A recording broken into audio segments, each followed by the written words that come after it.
nombre del Padre, del Hijo y del Espíritu Santo. Amén. Queridos hermanos, aquí Padre Micho Bonifaz, continuamos nuestra meditación, reflexión sobre la doctrina católica, apoyándonos en el Catecismo Mayor del Papa San Pío X. En la última parte del Catecismo, el Papa habla de los pecados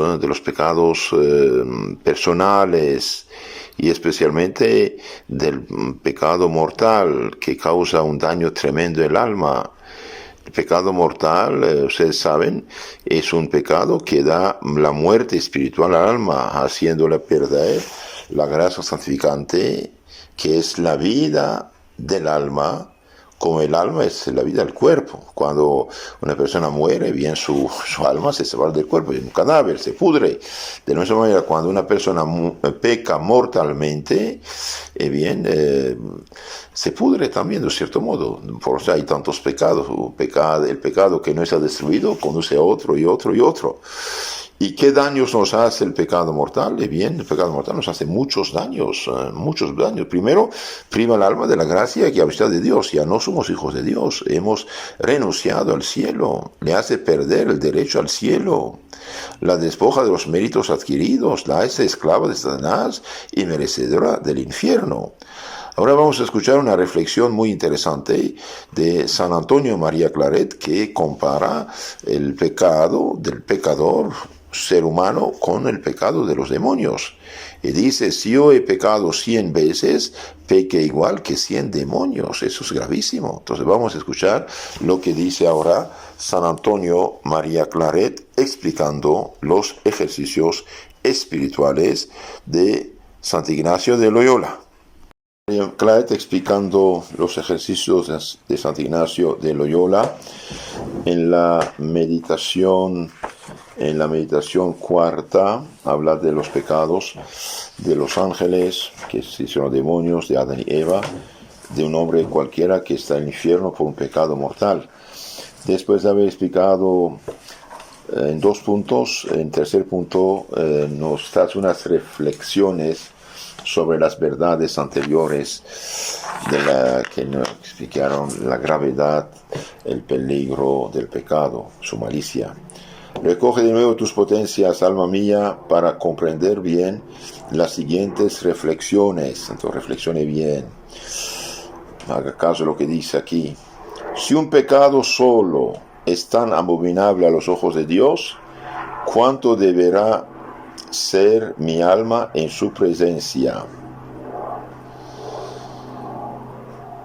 Si yo he cometido un solo pecado, he pecado tanto como un espíritu rebelde. Si yo he cometido un solo pecado mortal, pequé igual que un demonio. Si he cometido 100 pecados, he cometido tanto yo solo cuanto 100 espíritus rebeldes. Tremendo. Si he cometido un solo pecado, me he hecho tan abominable delante de Dios cuanto lo es cada uno de los espíritus rebeldes. Una persona que está en pecado mortal y un ángel caído, un demonio, bien son abominables igual delante de los ojos de Dios, de los santos. ¿Por qué? Porque el pecado mancha, el pecado es una rebeldía. Si he cometido yo solo si he cometido un solo pecado, me he hecho tan abominable de Dios cuanto lo es cada uno de los demonios. Si he cometido 100, me he hecho yo solo tan abominable cuanto lo son 100 de estos espíritus unidos juntamente. Y si he cometido un pecado solo, necesariamente soy aborrecido de Dios cuanto lo es uno de estos espíritus rebeldes. Si he cometido 100, Dios me aborrece a mí solo, cuanto aborrece a cientos de estos espíritus rebeldes igualmente unidos. Dios aborrece el pecado, no al pecador, pero el pecado está dentro del pecador. Como una persona que tiene cáncer, el cáncer está en el cuerpo de la persona. Ahora la diferencia es que Dios quiere, por misericordia, la salvación de los hombres. Por lo tanto, les da tiempo, los llama, los jala, pero en sí son abominables, unos tontos de primera, ¿no? De hecho, si Dios dejara a los demonios matar al pecador, el pecado mortal, inmediatamente lo mataría para llevar al infierno, inmediatamente. Dios no lo permite porque quiere Dios que el hombre recapacite y regrese y se convierta y se salve. Punto 2. Si un solo pecado merece el infierno, ¿cuánto motivo yo tengo de bendecir la infinita misericordia de Dios? Si he cometido un solo pecado y merecido el infierno, como todos los espíritus réprobos. Si he cometido más de un pecado, lo he merecido más que todos ellos, porque ellos hicieron un solo pecado. ¿Y por qué no me hallo yo donde están esos desgraciados? Aquel mismo Dios que ha ejercitado todo el rigor de su justicia con ellos, ha usado conmigo toda la riqueza de infinita misericordia. Y Dios es justo. Dios es justo. Ahí hay dos mendigos, a uno doy 10 pesos, al otro doy 100. Yo decido esto, ¿no? O bondad, o amor, o longanimidad de Dios. Tercer punto. Si Dios por un solo pecado ha dado un castigo tan terrible a los ángeles y a los hombres, ¿cuánto motivo tengo yo de temer su justicia? No abusar de justicia. Santo Agustín dice, pecaste, usted espera la misericordia de Dios, pero Dios, si es verdad, promete perdón, pero no promete tiempo. No sabes el día, ni el día ni la hora, ni el día ni la hora. Entonces San Claret dice en el punto 3, si Dios por un solo pecado ha dado un castigo tan terrible a los ángeles y a los hombres, ¿cuánto motivo tengo yo de temer su justicia? De Dios no se burla, dice San Pablo. De Dios no se burla. Dios ha condenado a arder por toda la eternidad en el fuego del infierno tantos millares de millones de espíritus angélicos por un solo pecado. Sin remedio, sin hacerles gracia, sin darles espacio de penitencia. ¿Por qué? Porque el hombre, el ángel, frente a Dios no tiene ningún derecho a la rebeldía, al mal, no tiene derecho. Dios no dio derecho al mal. Estos de derechos que quieren al pecado, bien son rebeldía tremenda, tremenda. ¿Por qué? Porque la ley natural es para todos, ¿eh? Si yo me atreviese a pecar otra vez, ¿no podría Él hacer o no hará también conmigo lo mismo? Oh Dios mío, me veo obligado a confesar que yo no podría volver a pecar mortalmente sin una temeridad extrema, atrevido, tonto, que vos no me podríais perdonar ya si vuestra misericordia no fuese infinita. Los santos dicen que Dios a cada uno perdona tantos pecados y llegada la vida se acabó. Como en Europa hay una, ¿cómo se llama?, la licencia de manejar, te dan puntos, ¿no? Tienes 10 puntos, por ejemplo. Cada vez que pierdes un punto, la policía te quita un punto. Y cuando terminan los 10, ya te quita la licencia. Leí en un libro sobre las apariciones del infierno. Dios permite a veces cosas así. 2 muchachos se daban en lugar de pecado, tontos de primera. Uno de ellos dijo, ya estoy cansado, me voy. El otro dijo, voy a buscar qué hago más. Bien. El otro se fue a su casa, rezaba las 3 Aves Marías. Ay, Dios mío, ¿qué hizo? Otra vez fui tonto, me fui a perder. Vos rezó sus 3 Aves Marías, avergonzado de sí mismo. Y de repente alguien abrió la puerta y era su amigo, una cara horrible. ¿Qué pasa contigo? ¿Qué tienes? El otro contesta, estoy en el infierno. ¿Y cómo es el infierno? Pues sí, dice, todavía me quedaba un pecado, lo hice cuando usted se fue, y al salirme el demonio pidió a Dios permiso de estrangularme. Me estranguló, mi cadáver está en tal calle echado por el suelo. Y con un horrible grito se fue, desapareció, cayó en el infierno. El muchacho ya ni pudo dormir, apenas madrugó, se fue al convento más cercano para confesarse. Y después dijo, vale, vamos a ver el cadáver de mi amigo. Estaba tirado en la calle estrangulado. Y el otro cambió tanto que se fue de monje, se fue de misionero, cambió también de vida.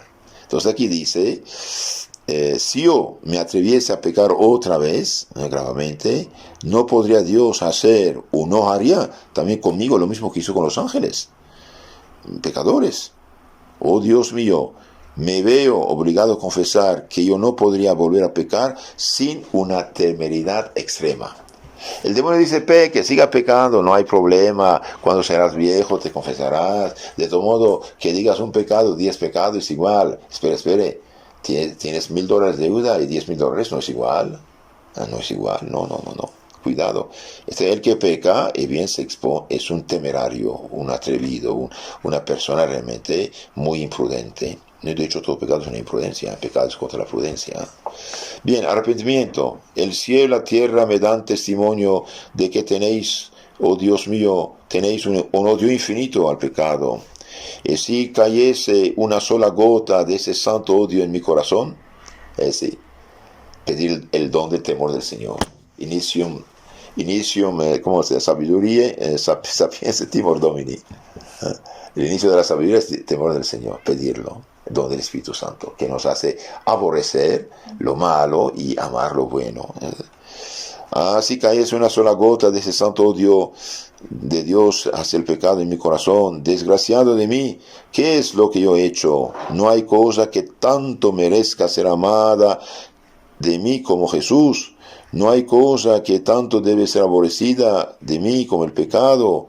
Yo insensato he aborrecido a Dios, a Jesús, no en palabras quizás, pero en los hechos, y amado el pecado. El problema del pecado es que no se ve sus consecuencias, es dulce, nos pesca. Cuando un pescador va al río, lanza su anzuelo, el pez, no piensa, pero siente, es animal, siente algo, un gusanito, el bistec del día me llegó. Entonces se acerca, lo toma, y cuando lo toma, lo sacan y muere. Ese es el problema. El pecado no lo vemos en sí, vemos la cosa, pero la cosa es venenosa.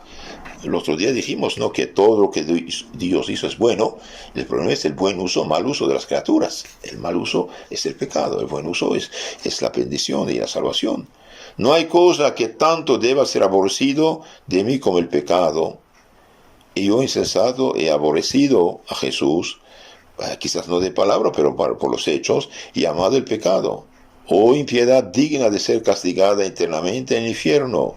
El problema es que los cristianos hoy no somos coherentes. No hay coherencia. Lo conozco, Dios mío, y lo lloro.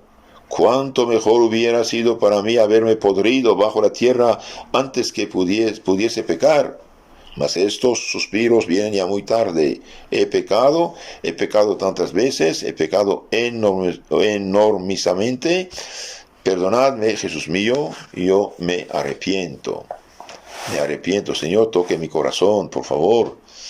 Agradecimiento. Mas esta enormísima malicia mía me recuerda vuestra misericordia. No puedo pensar sino con temblor y espanto en aquella hora funesta en la cual pequé por la primera vez. La primera vez cuando hice un pecado, se cayó como en las aguas negras, algo horrible.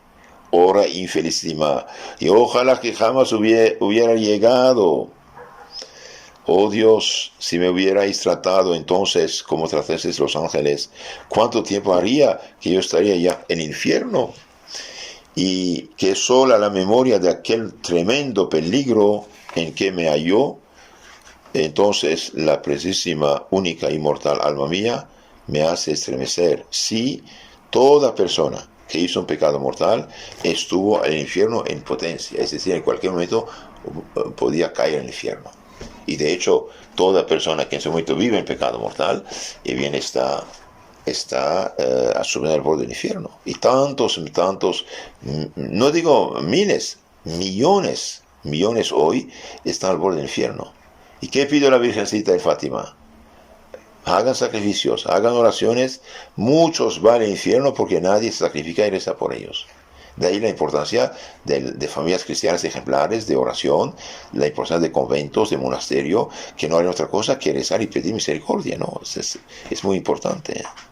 Y que sola la memoria de aquel momento, tremendo peligro en que se halló entonces mi alma, me hace estremecer.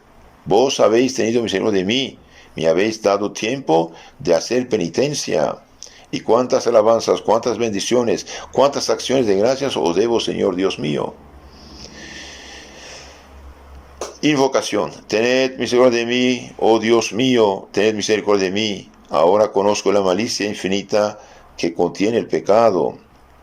Lo conozco por el fuego de los espíritus rebeldes.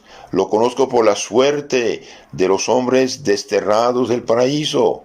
Lo conozco por las penas y tormentos que Jesús muerto en su cruz. Misterio portentoso. El Hijo de Dios tiene que morir de este modo en la cruz por mis pecados. Qué gracia, ¿no? Qué misericordia, qué bondad. ¿Hubiera podido cometer un mal mayor que este? ¿Conducir a Jesús a la cruz? Oh pecado, oh maldito pecado, ¿cómo has podido parecerme dulce y agradable?